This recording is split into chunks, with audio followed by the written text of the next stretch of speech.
Time now is 6:40 on a Wednesday morning, though. You know, they're coming out with all those fall line ingredients and drinks and things, and I'm ready for it. I want it all. That's right. And I tell you what, feels like it outside across central Georgia this morning. It makes it 50s and 60s, and maybe grab the light jacket on the way out. In fact, it's actually the first morning I brought a sweatshirt to work for the first time this season. Yeah, it was 50-something when I left. It was cool outside. I'm not going to need it later this afternoon, though. Here's a live look over downtown.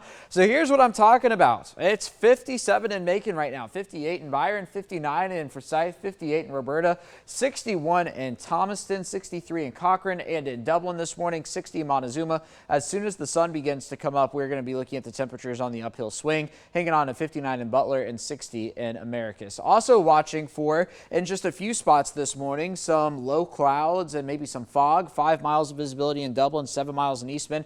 I did notice, at least on my drive to work, the typical spots that see the fog this type of morning are seeing it. So if you know of any low spots out there, probably going to run into some low clouds there. The radar is quiet across central Georgia this morning and expecting it to remain quiet today as we find our way into the 80s later on this afternoon, 81 or so by the noon hour. And then once we get later into the afternoon, notice a couple of green splotches here on Future View. I think our air is just a little too dry today for that to happen. However, as we get into tomorrow, we're going to be looking at high pressure in South Carolina. That's going to bring in some Atlantic moisture up Interstate 16, and that's going to allow for a few showers potentially tomorrow afternoon and some cloud cover. Now, here's the key. If the cloud cover is able to hang on through the afternoon, our temperatures are not going to be quite as warm as what I've got on the 7-day forecast at the moment. So hanging on to that rain chance through tomorrow afternoon. Anything we do see clears out through the overnight, and then there we are for Friday morning.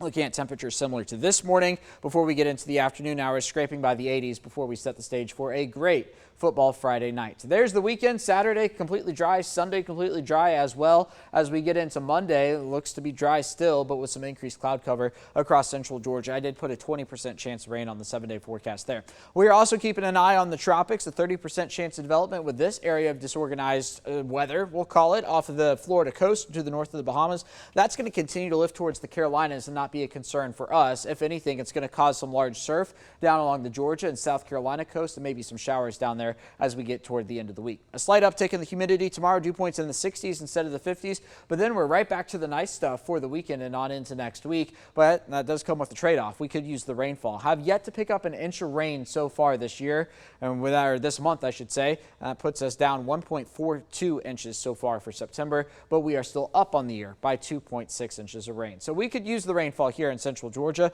60s for the next couple of hours, into the 80s by the afternoon. I think 84 so will be our high temperature. There's your 7-day forecast. 83 for Thursday and for Friday. A 20% chance of rain tomorrow. Then we get to the weekend, and fall officially begins on Saturday as we get into next week. Back to the upper 80s for Monday, 87 there with a 20% chance of rain Monday and Tuesday.